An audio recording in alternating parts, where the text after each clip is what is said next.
Au nom du Père et du Fils et du Saint-Esprit, ainsi soit-il. Donc je reviens toujours un petit peu à ce qui tient de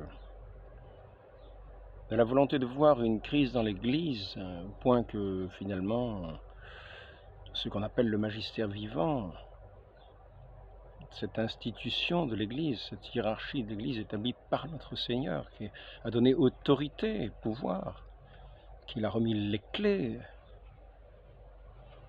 qui sont le roc établi, qui est ce roc établi, sur lequel notre Seigneur dit qu'il veut bâtir son Église, sur cette foi, dans cette charité de ceux qui gardent la parole de notre Seigneur.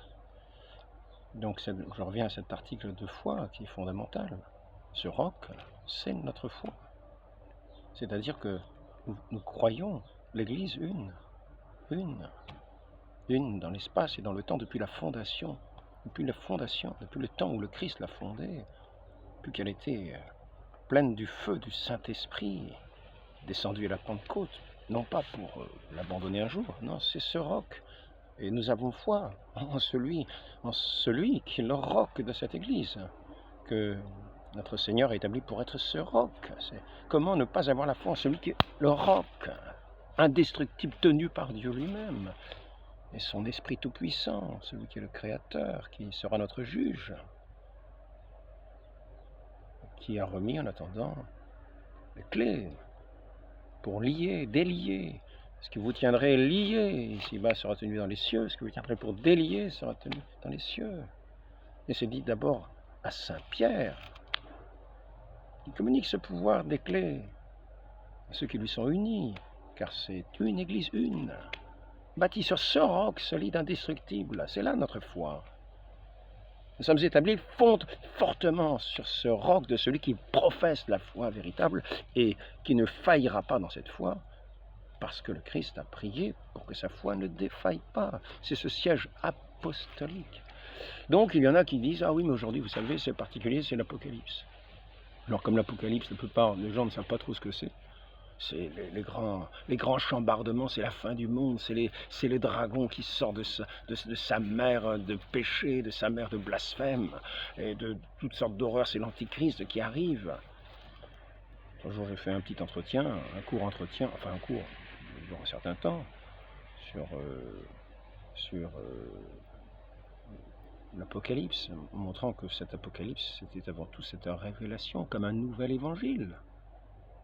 Comme un, non pas un nouvel évangile, mais comme une manière de comprendre profondément qui est notre Seigneur Jésus-Christ, et de voir contre qui il lutte, et sa victoire sur le monde, sous forme imagée,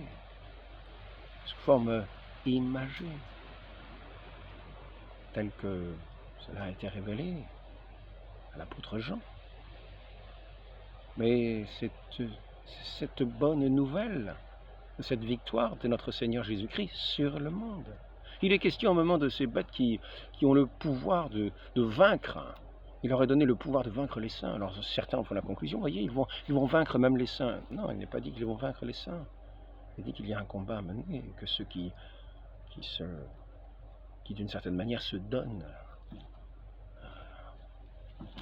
à ces séductions se feront effectivement vaincre. Mais il y a cette grâce promise, ceux qui ont cette foi fondée sur notre Seigneur, qui sont dans son Église, cette grâce promise, avec cette assistance du Saint-Esprit tout-puissant. Qui peut vaincre notre Dieu? Personne. Ce ne sont pas des créatures, des antichrists, des dragons qui peuvent vaincre notre Dieu. Ceux qui sont en Dieu, le Père les tient fermement dans sa main, rien ne les arrachera. Et rien ni personne ne pourra les arracher, pourvu qu'effectivement, ils aiment notre Seigneur, et qu'il garde sa parole, ses commandements. Donc, mais il y en a qui s'imaginent, voilà, vous savez, c'est la fin du monde, c'est la fin des temps promis, et donc c'est l'Apocalypse sera la grande épreuve. La grande épreuve, elle est toujours depuis l'origine, les épreuves, où les martyrs ont subi cette épreuve, ils ont lavé leur robe, leur ce sang versé, uni à celui du Christ. qui est ce témoignage qu'il donne, de cette foi inébranlable, de cette joie intérieure, car souvent ce qu'on remarquait chez les premiers martyrs dans les arènes, c'est qu'ils gardaient cette joie qui apparaissait comme étonnante et qui faisait qu'il y avait des quantités de conversions. Quand on voyait ces gens torturés de telle façon, qu'il y avait en eux cette joie qui paraissait, c'était inouï.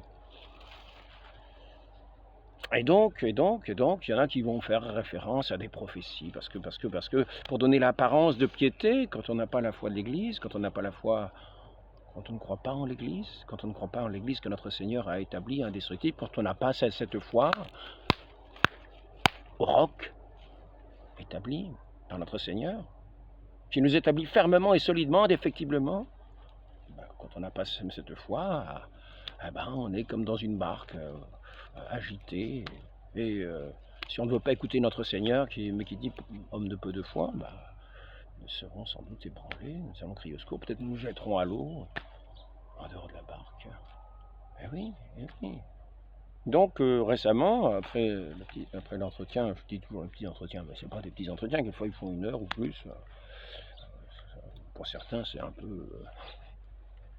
j'espère que c'est pas pour tout le monde.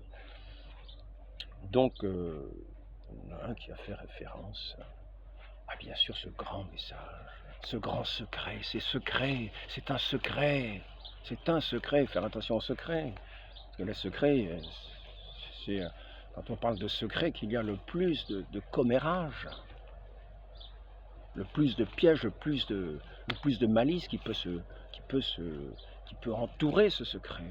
Même si c'est un secret donné de la Vierge Marie, tout autour, ça peut remuer les esprits. Ah, ce secret, qu'est-ce que c'est, vous savez? Ah oui, on a trouvé un secret écrit de sa main, etc. Donc, la salette. C'est la salette. Là, attention, la salette, là, c'est le coup de grâce. C'est le coup de grâce. Mais c'est le coup de grâce pour ceux qui le propagent. Parce que celui qui mettait un petit commentaire pour montrer que l'Église avait reconnu ce secret tel qu'il est énoncé, tel qu'il a été énoncé.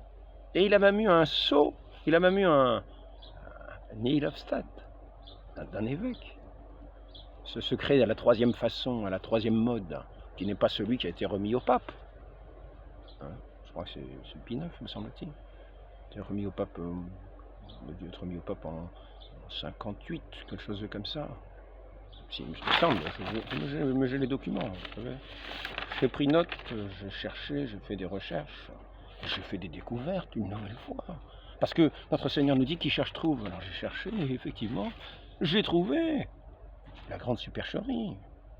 La grande supercherie. Incroyable. Donc, il a été remis au pape. Le deuxième secret fut mis par écrit en 1851, le 5 juillet, et remis au pape le 18 juillet 1851, c'est précis. Donc, c'était le secret qui avait été donné. Il y avait eu 2 secrets, donné à Mélanie, à Maximin, un secret à Mélanie. Et donc, il se trouve que apparemment, il y a eu plusieurs versions de ce secret. C'est même pas seulement apparemment. C'est que nous avons le témoignage d'un cardinal Cabrière qui écrit autour de ce secret de la salette qui aurait été donné à Mélanie, tel qu'il aurait été donné à Mélanie, tel que beaucoup en font la publicité, pour prendre prétexte, pour dire, ah voyez, l'Église est perdue. C'est nous, l'Église, nous sommes en dehors de cette bête à cornes qui est pour eux devenue l'Église, comme les témoins de Jéhovah disent la même chose, comme les protestants ont dit la même chose à l'époque. Le pape, c'est l'antéchrist. Vous en avez beaucoup. Toutes les sectes en général visent l'Église en particulier. C'est bizarre, elles ne se visent pas trop entre eux, elles visent surtout l'Église. Oui, c'est ainsi, ça montre que véritablement l'Église est visible, qu'on sait où la trouver pour l'attaquer. Alors c'est une des caractéristiques de l'Église, elle est visible. Elle est visible. Je veux dire à son sujet, On peut dire à son sujet, pourquoi nie la défectibilité de l'Église, disant avec blasphème qu'elle a péri dans l'univers entier et que par conséquent son chef visible et les évêques ont fait défection. C'est-à-dire le magistère vivant. Ça, c'est Pie IX qui dit ça pour condamner ceux qui ont dit de telles choses.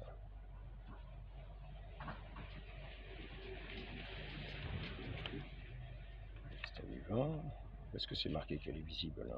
Tu l'as mis quelque part. Ne perds pas ton temps. C'est pas grave. Si tu ne trouves pas où c'est marqué, c'est pas grave. Je fais une nouvelle feuille bien plus complète, bien plus précise, bien plus tassée. Bien, elle n'est pas secouée, mais elle est tassée quand même. On ne va pas perdre son temps avec ça. Donc je reviens visible. Vous voyez, tout le monde l'attaque, on sait donc où la trouver. C'est une des caractéristiques de l'Église. Tout le monde sait où est l'Église.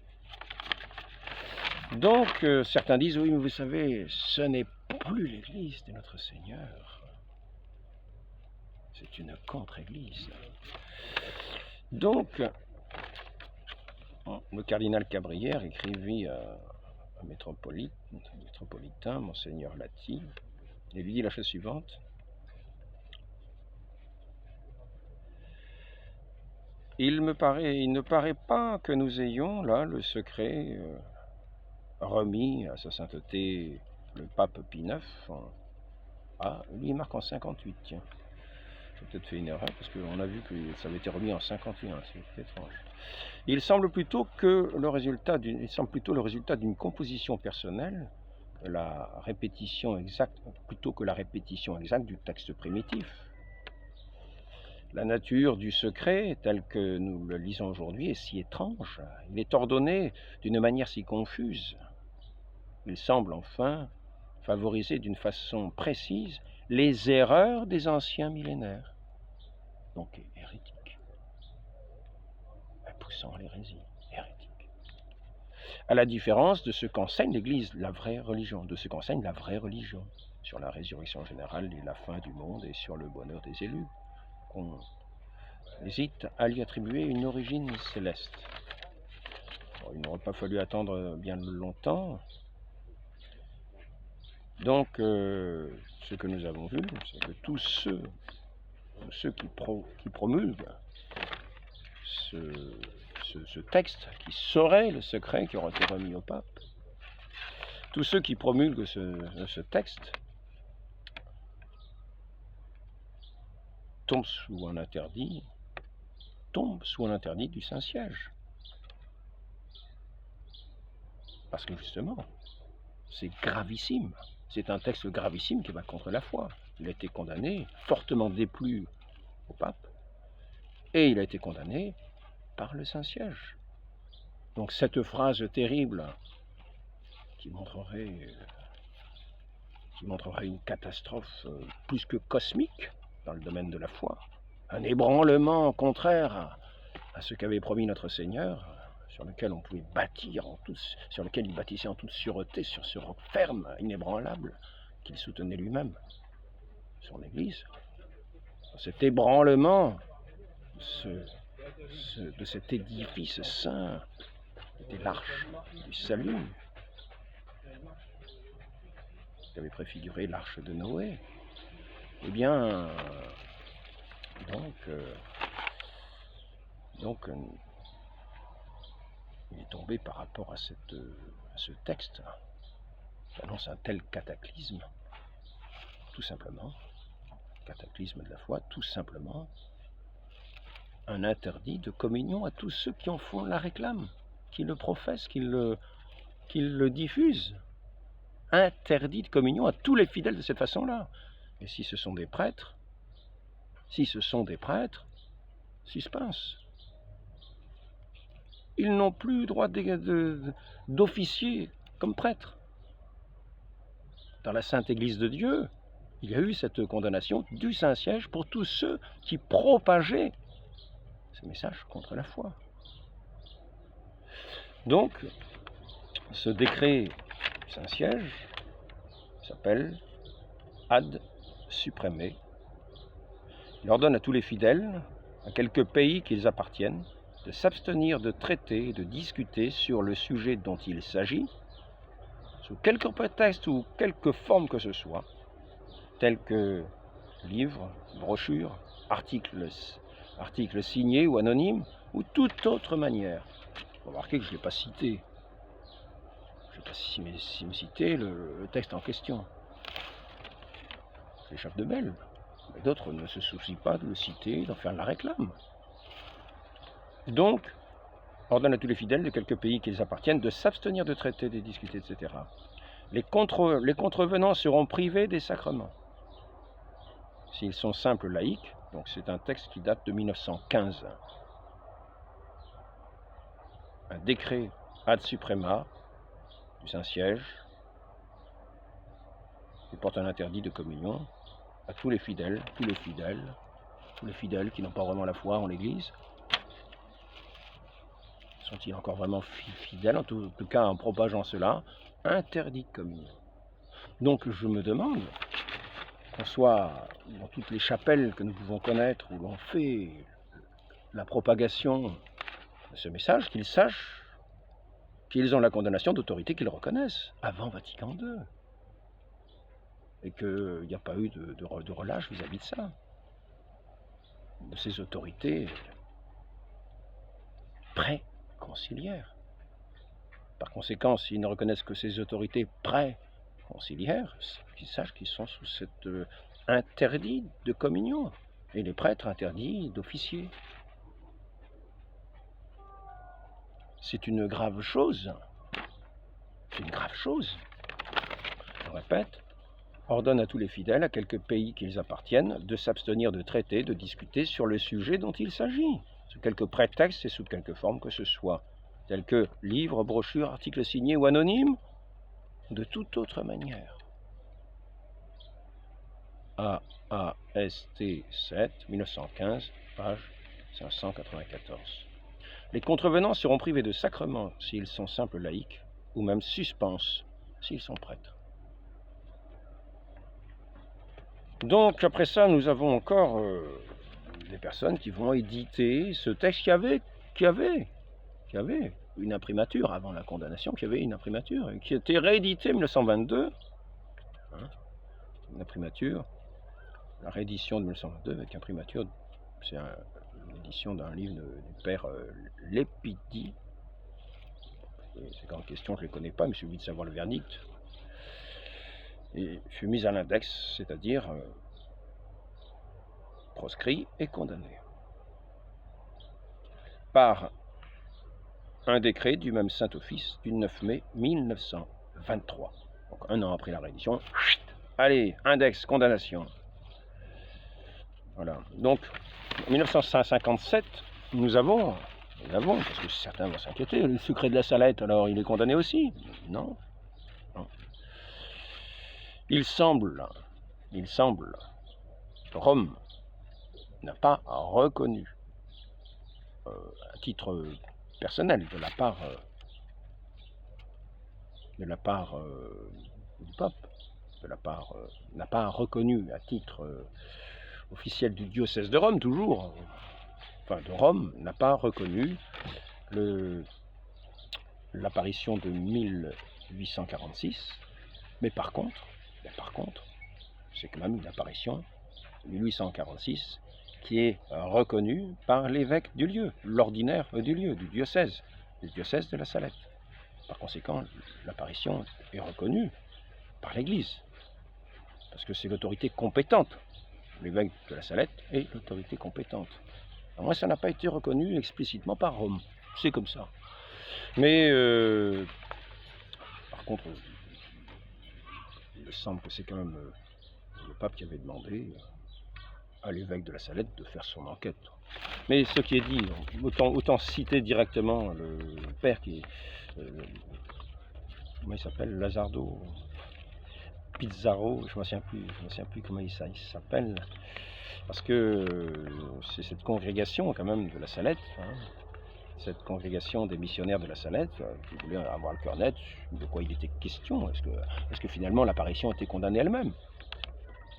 Donc, le 8 janvier 1957, avec une lettre du cardinal Pizzardo, père Molinari, procureur général de la Congrégation des missionnaires de la Salette, précise que c'est juste le texte du secret rédigé par Mélanie en 1879 et republié en 1922 qui fait l'objet de condamnation. Donc c'est juste ce message-là. Voilà. Donc pour ceux qui disent, vous savez, la Salette c'est reconnu, la Salette c'est reconnu, c'est donc bien que le message il est tout à fait catholique. Non, non, le message est sévèrement condamné, ceux qui le propagent n'ont même plus la communion. Et si c'est les prêtres, dans les chapelles, dans les petites chapelles, s'ils respectent les autorités qu'ils disent respecter, et s'ils tiennent, s'ils tiennent compte des degrés des offices qui étaient avant, comme par exemple pour la communion, 3 heures avant la communion, pour minuit quelquefois, et bien qu'ils sachent aussi que s'ils diffusent ce texte-là en conscience, ils sont suspendus. Donc ils n'ont même plus, ils peuvent peut-être se confesser l'un à l'autre, je ne sais pas comment ils peuvent faire dans ce cas-là. En tout cas, il faut qu'ils y renoncent à cette diffusion. Donc, au sujet des messages, des apparitions, il y a un texte qui était sorti par celui qui deviendrait le futur pape Benoît XIV. Il disait de telles révélations, la révélation privée, même approuvée par l'Église, on ne peut pas accorder un assentiment de foi comme celui que l'on doit pour ce qu'enseigne l'Église, qui tient de la révélation, comme par exemple tout ce qui tient du credo et la foi en l'Église. Là, nous devons un assentiment de foi. S'il y a eu condamnation de ce secret, troisième version, peut-être quatrième, eh bien c'est parce que ça allait contre cet article de foi. Dans le sens des millénaires. Maintenant, je crois qu'on doit dire millénarisme. À l'époque, on devait dire les millénaires. À la fin des temps, vous savez, nous sommes à la fin des temps. Luther s'amusait beaucoup avec ces choses-là. Vous savez, il y a eu un chat qui avait deux têtes. Nous sommes à la fin des temps. C'est l'Apocalypse qui arrive. Vous savez, j'ai vu une comète, j'ai vu ceci, j'ai vu cela. Il y a telle guerre à tel endroit. C'est la fin des temps.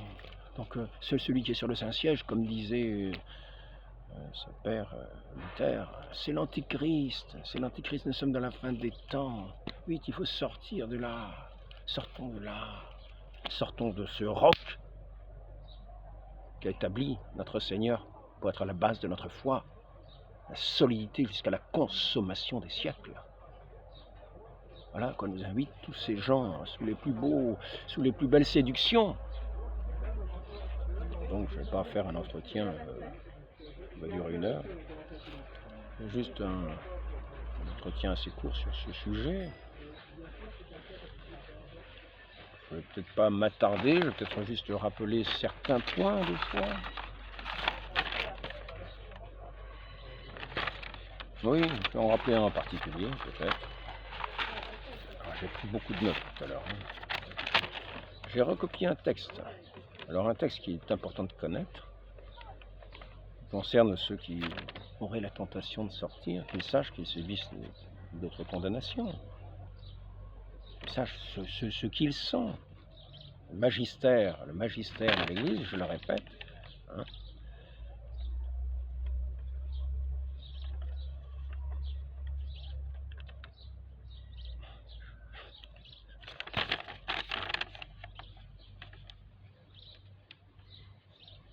Satis cognitum, l'Église chancellera si son fondement chancelle. Mais comment pourrait chanceler le Christ?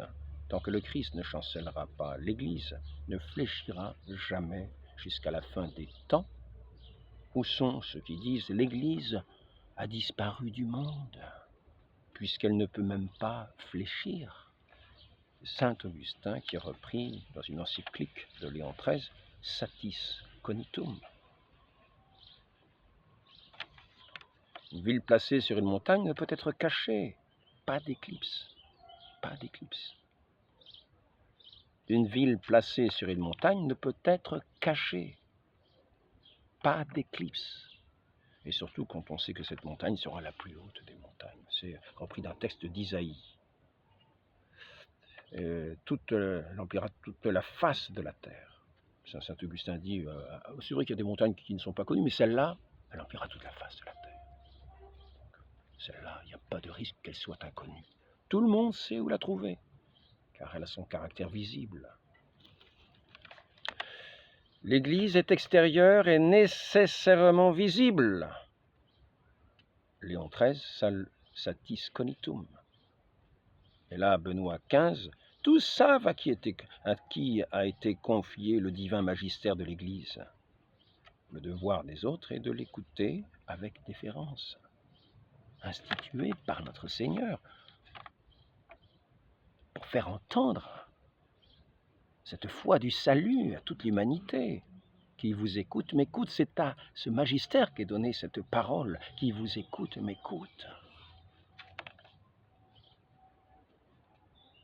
Mais même si vous croyez que l'évêque de Rome est dans l'erreur, cela ne vous donne pas le droit de juger, car seul Dieu peut juger le pape. Pie II dans Placuit Audicé.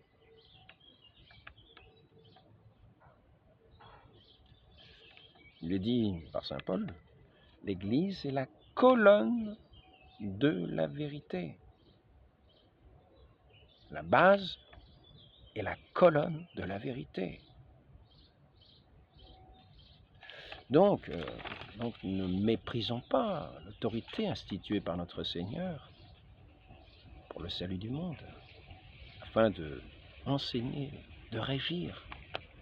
Et ne croyons pas que nous allons dire, mais ne liez pas ceci, ne changez pas les règles. Parce que pour ceux qui voudraient dire, ah ben vous savez, il a changé la liturgie, ne changez pas les règles. Un pape ne peut pas obliger ses successeurs à une discipline ecclésiastique. C'est dans Mediator Dei. C'est pourquoi au seul souverain pontife appartient le droit de reconnaître et d'établir tout usage concernant le culte divin, d'introduire et d'approuver de nouveaux rites, de modifier ceux même qu'il aurait jugés immuables. Et là, donc c'est une encyclique, qui s'appelle Mediator Dei. Et là, nous avons encore une continuation de ce que disait Pie II. Et vous diriez au pape successeur de Pierre, ne liez pas ceci, ne liez pas cela. Espèce d'antichrist. Ah oui, c'est ça. C'est un blasphème. Ne liez pas ceci, ne liez pas cela. Il n'est pas assujetti par les décrets des hommes. Répond Pie II dans Placuit Audicé pour le concile de Mantoue. Dieu seul peut juger le pape. Proposition condamnée par Clément XI, car il y en a qui veulent faire vengeance. Oui, de tous les scandales, de toutes les choses, ils se sentent les justiciers, les grands justiciers. Ils vont faire vengeance eux-mêmes, c'est leur honneur est en jeu. Il faut qu'ils dénoncent ce que ces autorités impies n'ont pas dénoncé, ce que ces autorités antichrist, ce que cette contre-église approuve à la limite. Donc, proposition condamnée par Clément XI. La crainte d'une excommunication injuste ne doit jamais nous empêcher de faire notre devoir. Nous ne sortons jamais de l'Église, même quand nous semblons en être expulsés par la méchanceté des hommes. Aussi longtemps que nous sommes attachés à Jésus-Christ et à l'Église par la charité, condamnés, proposition condamnée. Sont en dehors de l'Église. Proposition condamnée. Deuxième proposition condamnée. Plutôt souffrir en paix l'excommunication et l'anathème injuste que de trahir la vérité. C'est imiter saint Paul. Cela est loin de s'ériger contre l'autorité ou de rompre l'unité. C'est un discours que nous entendons assez couramment de ceux qui pensent être les défenseurs de l'Église. La proposition est condamnée. Ça fait beaucoup de choses de condamner. pour des gens qui voient des scandales partout, qui enfreignent toutes les lois de l'Église. Parce que ce qu'ils estimaient de plus, certaines formes particulières, certains rites peut-être, ont changé d'une manière qui ne le tolère pas.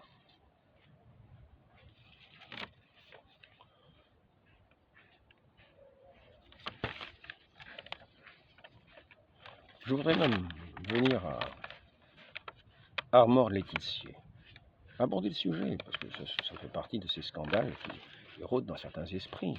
Le sujet des divorcés et remariés, d'abord le pape François qui a dit, finalement ce sont les évêques argentins. Alors j'ai pas lu le texte des évêques argentins.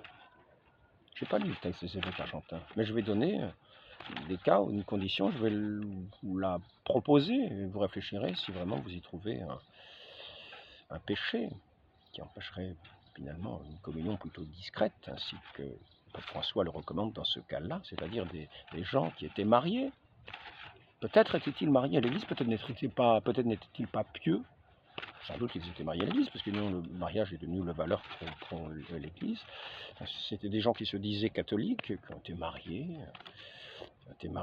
devant Dieu, à l'église. On ne dit pas que le mariage est nul, le mariage est reconnu comme valide, sinon ce ne serait pas sinon on ne parlerait pas de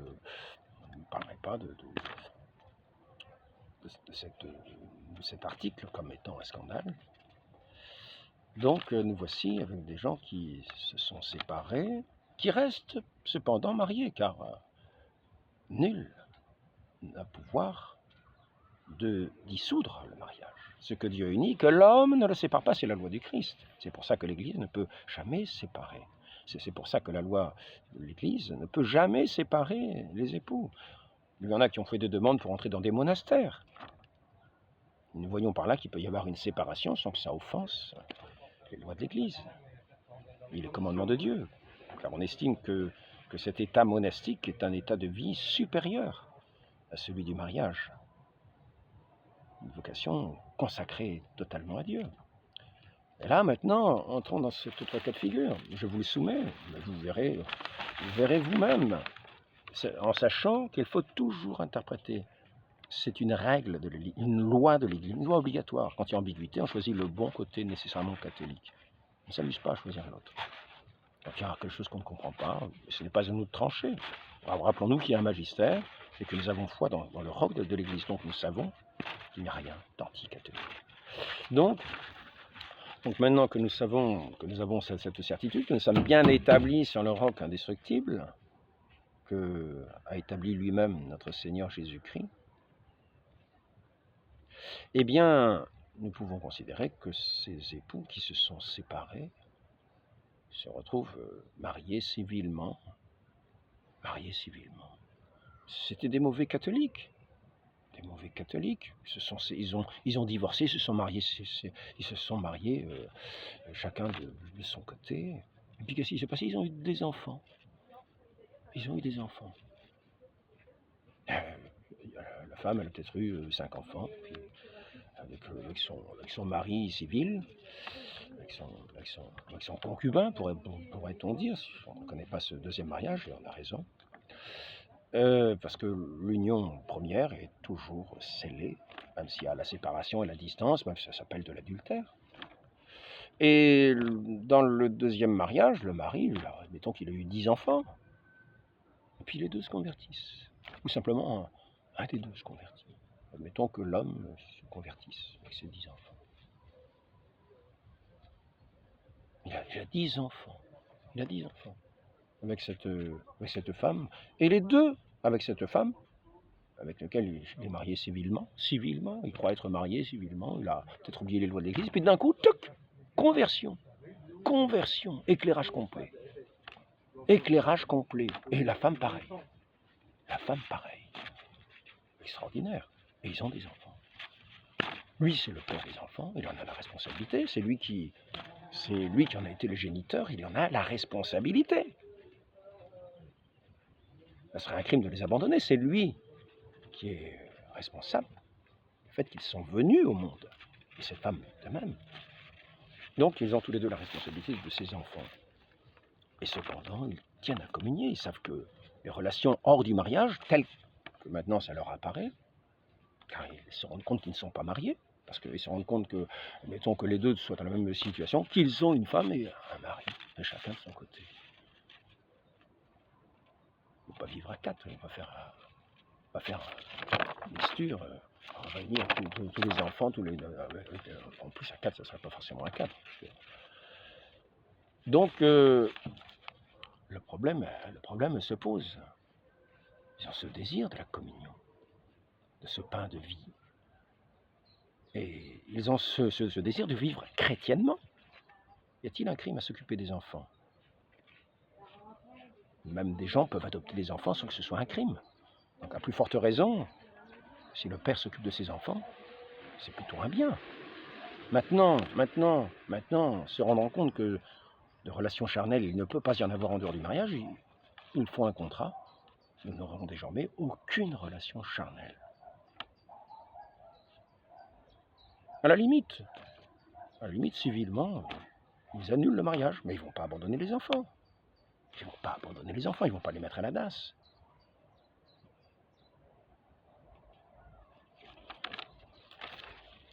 Y a-t-il un obstacle à ce que discrètement, non pas au vu du public, mais discrètement, le prêtre puisse leur donner la communion? Est-ce qu'ils sont vraiment, eux qui sont chastes, qui vivent une relation chaste, en responsabilité devant les enfants, sont-ils vraiment en péché mortel en vivant de cette façon-là pour les enfants, au point de ne pas pouvoir recevoir une communion de façon discrète pour ne pas scandaliser éventuellement, en sachant qu'il était marié, etc. Discrètement. La question, c'est une question que je pose avant de condamner des textes qui appartiennent à un magistère authentique, c'est-à-dire à lesquels on n'est pas tenu de porter foi, mais plutôt un assentiment humain, un petit peu comme pour ce sujet. C'est ce que j'ai vu dans ces documents. Dans ce document-là, c'est la limite de la portée de ce document tel qu'il est dit, on n'a pas à y apporter un assentiment de foi tel que les articles de foi auxquels nous devons adhérer. C'est juste on peut dire, il faut y être favorable, il faut plutôt l'écouter favorablement.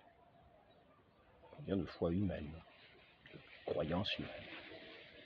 Et cela ne va pas plus loin pour ce document. Donc, pour ceux qui veulent faire un grand scandale en disant « Regardez, ils font communier les adultères ». Ils sont allés se confesser de ce qu'ils ont fait. Notre Seigneur a effacé leurs péchés. Ils ont promis d'avoir entre eux aucune relation charnelle, de vivre pour élever simplement les enfants. À vous de juger, je vous laisse juge. Je ne me prononcerai même pas sur cette question. Donc,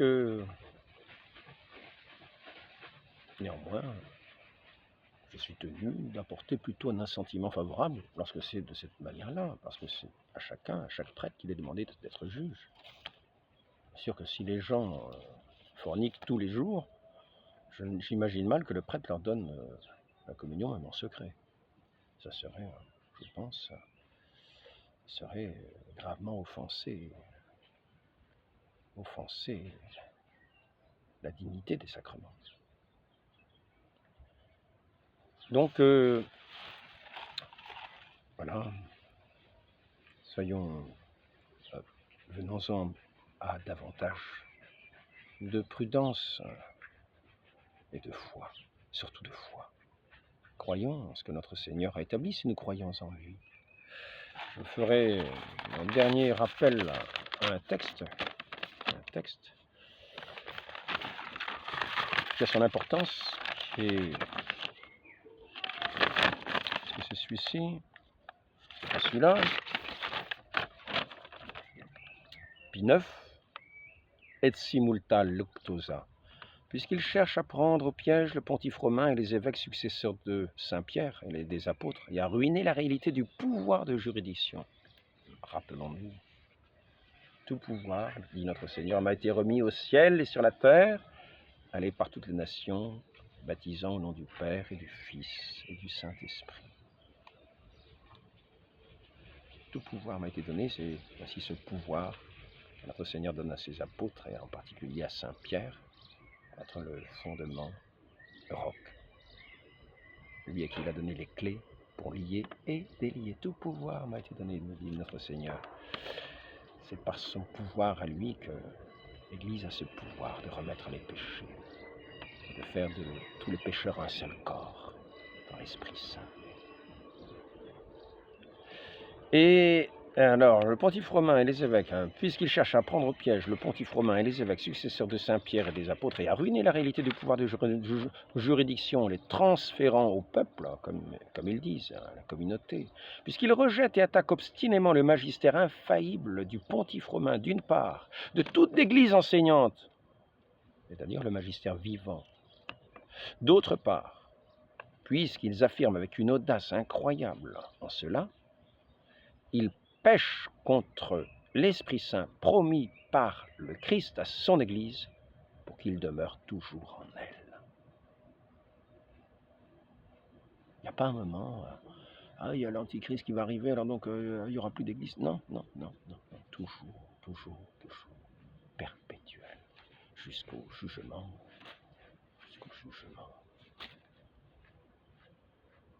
ce grand jour du jugement. Pêche contre l'Esprit Saint promis par le Christ à son Église pour qu'il demeure toujours en elle. Que le pontife romain, ils disent que le pontife romain, que tous les évêques, les peuples unis à lui, dans une même communion. Je ne parle pas de ceux qui sont schismatiques, qui seraient les seuls à être épargnés par cette horreur, par cette grande hérésie générale, par cette grande chute générale de ce roc de notre Seigneur, tenu par sa parole, son Esprit Saint. Donc, pêche contre l'Esprit Saint promis par le Christ à son Église, etc. Ils disent que le pontife romain, que tous les évêques, les peuples unis à lui, dans une même communion, sont tombés dans l'hérésie. Et seuls, quand ils ont ratifié, sont tombés dans l'hérésie, quand ils ont ratifié, reconnu publiquement les définitions du Concile œcuménique du Vatican. Tiens, ça ne rappelle rien. Il y en a beaucoup dans ce cas-là, malheureusement. Alors, revenez, ça. Oui, il faut revenir humblement. Revenir humblement. Revenons au salut, revenons à l'Église, revenons au roc véritable, revenons à... Nous y trouverons cette pleine joie que Dieu donne à ses témoins. Quand ils ont ratifié, reconnu, donc ils disent, tous ces gens-là disent que, en fait, le pape, les évêques et tout le peuple uni à eux ont chuté quand ils ont ratifié et reconnu publiquement les définitions du Concile œcuménique du Vatican et en les professant. C'est pourquoi ils nient aussi l'indéfectibilité de l'Église. Pour ceux qui disent qu'il y a une interprétation, non, l'indéfectibilité de l'Église, c'est dans son magistère vivant. C'est pour ça qu'ils nient aussi l'indéfectibilité de l'Église, disant avec blasphème, comme les dragons de l'Apocalypse, qui attaquent l'Église. Disons avec blasphème qu'elle a péri dans l'univers entier et que par conséquent, son chef visible et les évêques ont fait défection. Ils disent, l'Église c'est moi. Mais non. Voyons cette condamnation, voyons le blasphème, renonçons-y. Revenons à confession, revenons à pénitence. Nous serons au contraire toutes les connaissances que nous aurons pu avoir, mais renonçant à ces regards biaisés que nous avons, renonçant à ces regards biaisés. Sachons regarder les choses en revenant dans l'Église de manière catholique, c'est-à-dire de la bonne manière, de la manière qu'il faut la regarder. C'est-à-dire, quand il y a deux possibilités, on la regarde de la manière catholique, pas de la manière qui porterait à des doutes. Non, de la manière catholique. Nous ferons plaisir à notre Dieu, nous lui plairons. Pas plaire au monde, même des chapelles, mais plaire au Christ. Nous ferons beaucoup de bien autour et nous répandrons cette Église de notre Seigneur, solidement établie sur le roc. Ils ne seront pas des propagateurs qui nous donneront l'interdiction de la communion, mais des propagateurs, non pas d'un secret obscur, mais des propagateurs de ce message, quand on l'a entendu au creux de l'oreille, on le divulgue au grand jour. Le grand jour. Demandons cette grâce à la très sainte Vierge Marie. Prions Notre-Dame de la Salette, qui est venue pour nous inviter à ne plus jurer le nom de Dieu à tout moment, à tout bout de champ, pour tenir le jour du Seigneur, le dimanche, en grand respect, honorer notre Dieu. honorer les saints prêtres, honorer le pape, qui est notre pasteur, qui est l'assistance bienheureuse pour nous, l'assistance du Saint-Esprit, pour nous mener sur cette voie du paradis, dans cette grâce. Notre-Dame de la Salette, priez pour nous. Marie conçue sans péché, priez pour nous qui avons recours à vous, au nom du Père et du Fils et du Saint-Esprit. Amen.